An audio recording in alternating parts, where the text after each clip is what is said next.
What's going on YouTube? It's your man, your brother, More Motivation. Today I want to talk about the importance of your core.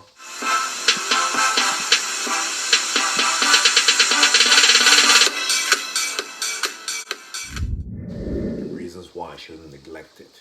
Stay tuned. So, as you see what's playing right now, I'm just doing a bunch of different core exercises to stimulate my core. So the core consists of 4 parts.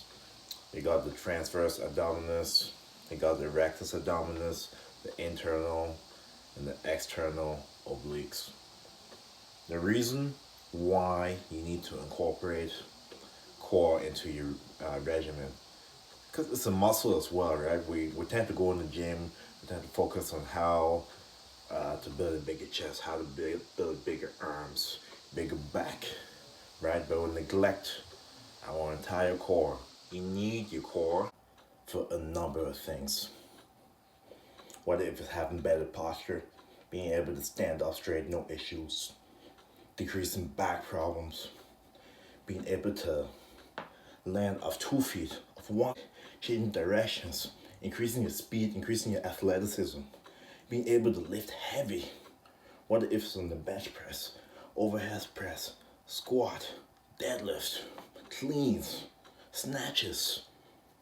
For any athletic movement, endurance training, and for any bodybuilding, you need to have a strong core. People neglect the core. People associate the core with the summertime when they're cutting so that they can see the six-pack. It feels good, yes, but it has so much importance, right? It serves for so much of a purpose. In order to bend over and pick something up, you need to have a strong core. As crazy as that sounds, in order to sit down, to use the bathroom, to go to work, you need to have a strong core, right? A strong core correlates to you having back problems or no back problems. If you're having back problems right now, it has to do with a weak core. If you want to become a better athlete, better powerlifter, better bodybuilder, just be more functional, you need to incorporate core training in your regimen. That means doing abs once a week with 30 to 45 minutes. You have to treat it like a muscle. People go in the gym, they want to have a bigger chest, bigger biceps, but they forget about their core. I get it looks good, but it has so much importance. People don't see it because they don't see the damage it can do when you don't have it, right? Of course, when you lose the fat, it looks pretty good, but it has so much importance. It serves a big purpose, right? For runners especially, right? That seem to be having a lot of lower back problems. The weak core has to do with that.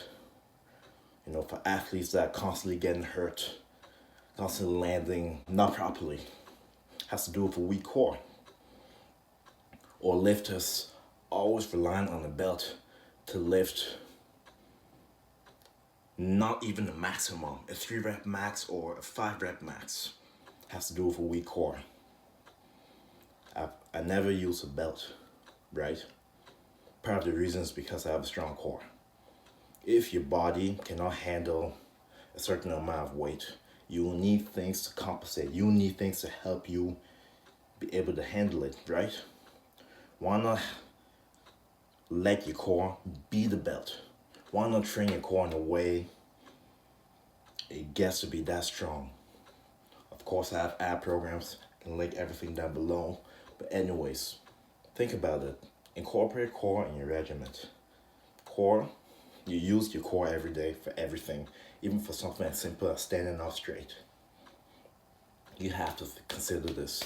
Stop training just your chest, just your biceps, and incorporate your core. Right? That's gonna save you from lower back problems, that's gonna save you from posture problems, and that's gonna enhance your athleticism and strength. So I hope this video was resourceful. I hope it gave you a bit of insight, a bit of information. Thank you for coming to the channel. Make sure to like, make sure to share. Be sure to hit the notification bell to be notified, and make sure to subscribe. I'll see you guys later. Peace. My name is Jeff.